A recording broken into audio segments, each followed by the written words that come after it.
네, 여러분 안녕하십니까? 이민멘토의 주식 레벨업 시작해 보도록 하겠습니다.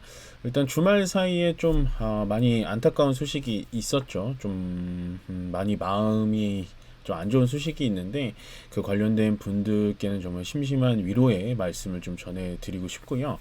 올해는 참 안 좋은 일들이 연이어서 계속해서 다가오다 보니까 심리적으로도 좀 많이 지쳐 있고 좀 뭐랄까요.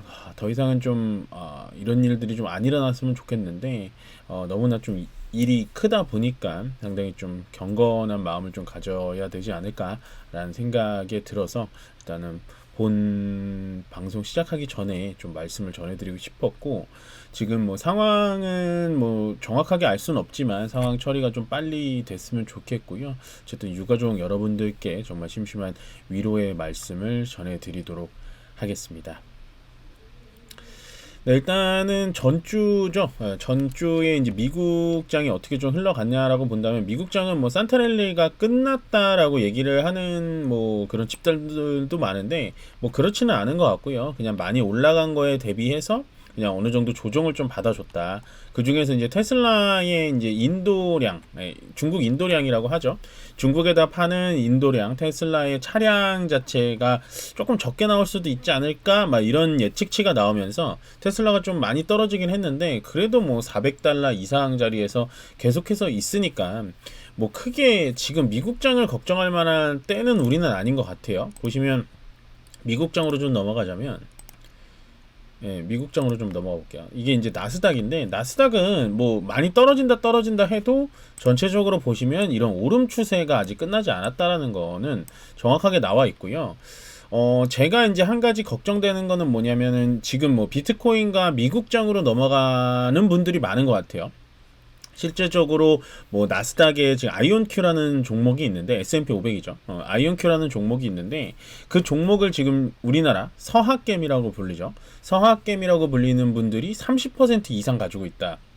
라는 얘기가 나올 정도로 미국장으로 많이 넘어갔거든요. 근데 저는 지금이 미국장이 늦었다 빨랐다 이거를 말씀드리고 싶은 게 아니라 미국장으로 넘어가는 거는 좋거든요. 저는 뭐 그렇게 나쁘다라고 생각하진 않아요. 뭐 미국장이건 S&P 500이건 아직 추세가 끝나지 않았어요. 이제부터 뭐 하락의 시작이다 뭐 이런 얘기가 나오는데 저는 그거에 대해서는 동의하기가 좀 어렵고요. 다만 제가 미국 시장을 넘어가는 분들에게 좀 어, 심심한 좀 뭐라 그래야 되나요? 어느 정도 좀 브레이크를 좀 잡아드리고 싶은 건 뭐냐면 만약에 내가 미국장으로 넘어갔는데 그 미국장에서 갑자기 또 폭락이 시작된다. 타이밍이 정말 그럴 수 있잖아요. 이 타이밍이라는 건 어떻게 언제 될지 아무도 모르는 거기 때문에. 근데 순식간에 뭐 떨어질 것 같진 않지만 어쨌든 올라갔던 추세가 갑자기 꺾일 수가 있단 말이에요. 그러면 제가 봤을 때 이 꺾이기 시작할 때 이때 손절을 과감하게 하고 나오셔야 된다라고 말씀을 드리고 싶어요.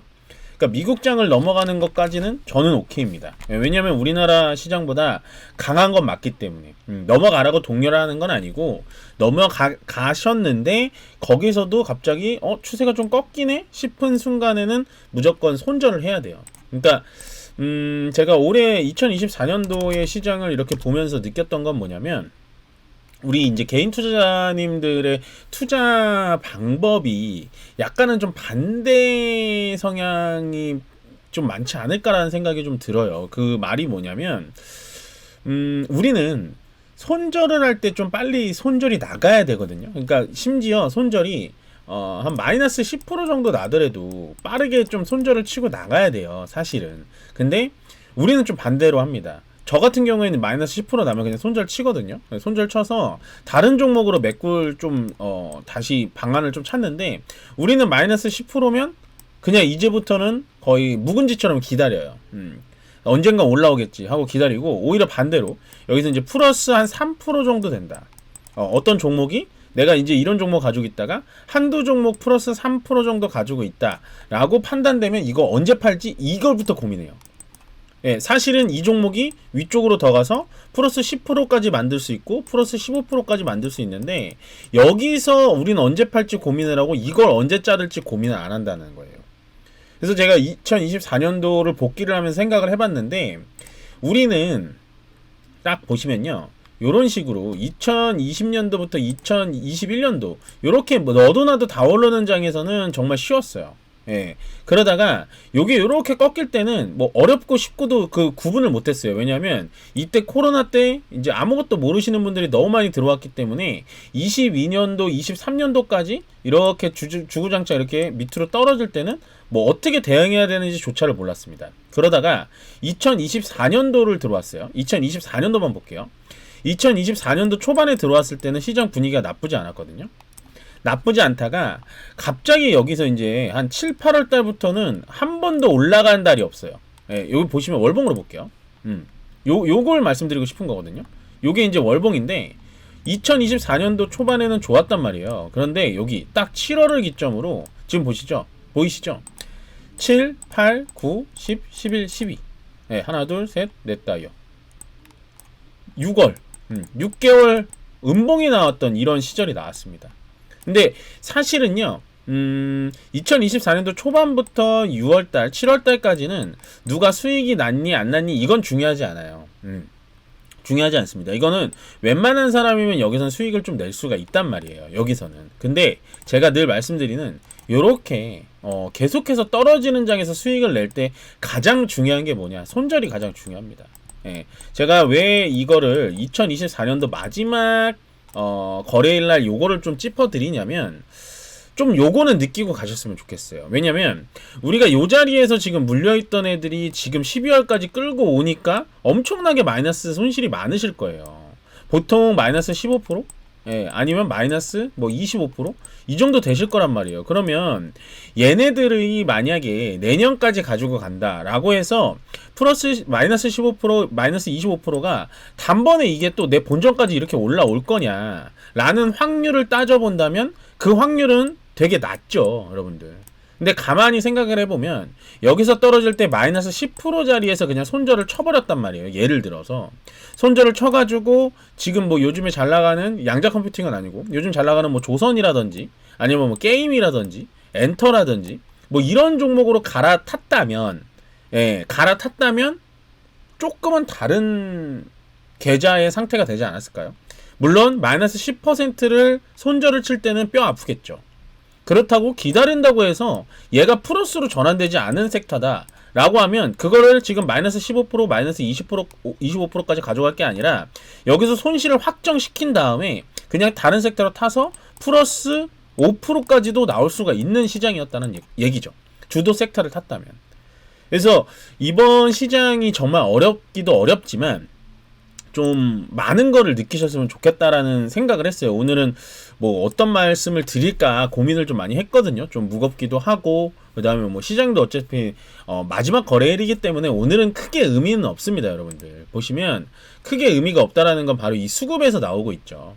수급이 뭐 돈이 돌질 않으니까 크게 의미 없고요.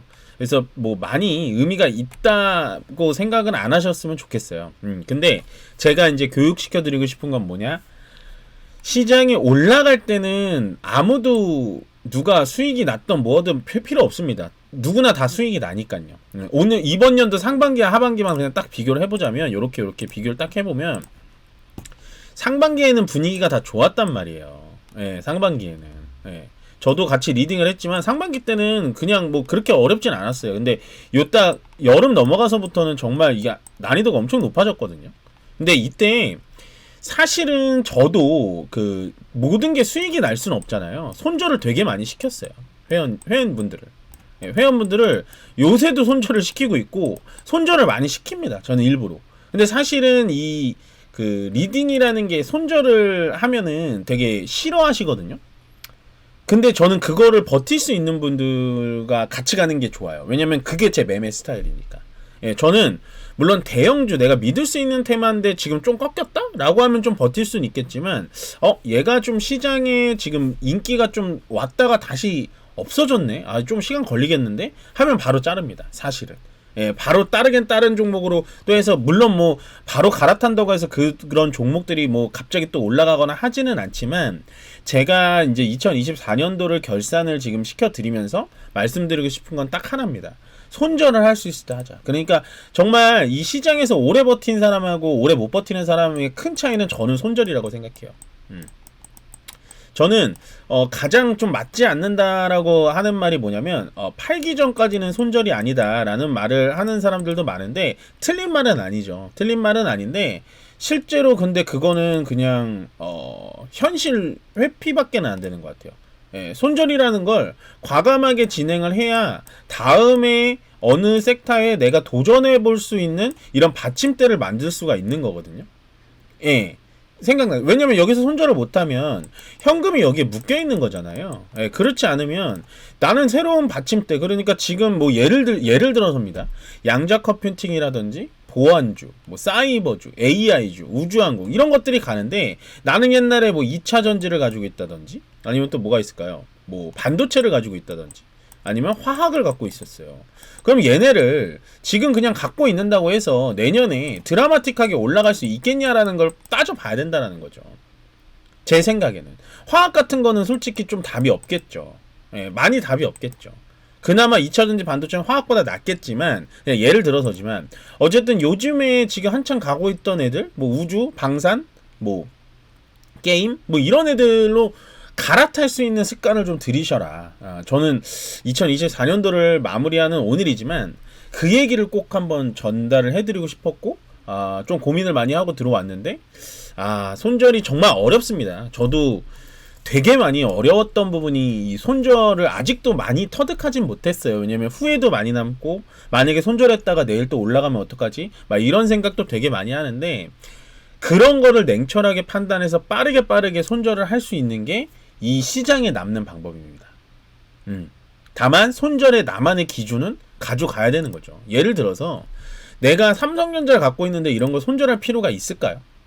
라고 생각을 하는 거죠. 사실은 삼성전자가 뭐 내년부터 뭐 엄청나게 올라가진 않겠지만 그래도 엄청 내려왔으니까 이런 거는 손절하는 얘기가 아니에요. 좀 어설픈 종목들, 막 유행이 막 왔다가 가는 종목들, 이런 종목들 위주로 저는 손절의 교육을 내년부터 좀 어떻게 좀 체계적으로 시켜드릴까 좀 고민을 하고 있긴 한데, 실질적으로 손절의 교육이라는 건 저랑 같이 막 이렇게 종목을 샀다 팔았다 하지 않으면 교육이 잘 안 돼요. 왜냐면 이게 진짜로 내 돈을 태워서 내가 마이너스인 계좌 상태를 매도를 해보는 방법이 가장 중요한데, 그렇게는 지금 뭐 교육상 할 수가 없잖아요. 이 자리에서 손절하세요, 뭐 이 자리에서 손절하세요, 이렇게 할 수가 없는 거예요. 손절이라는 건.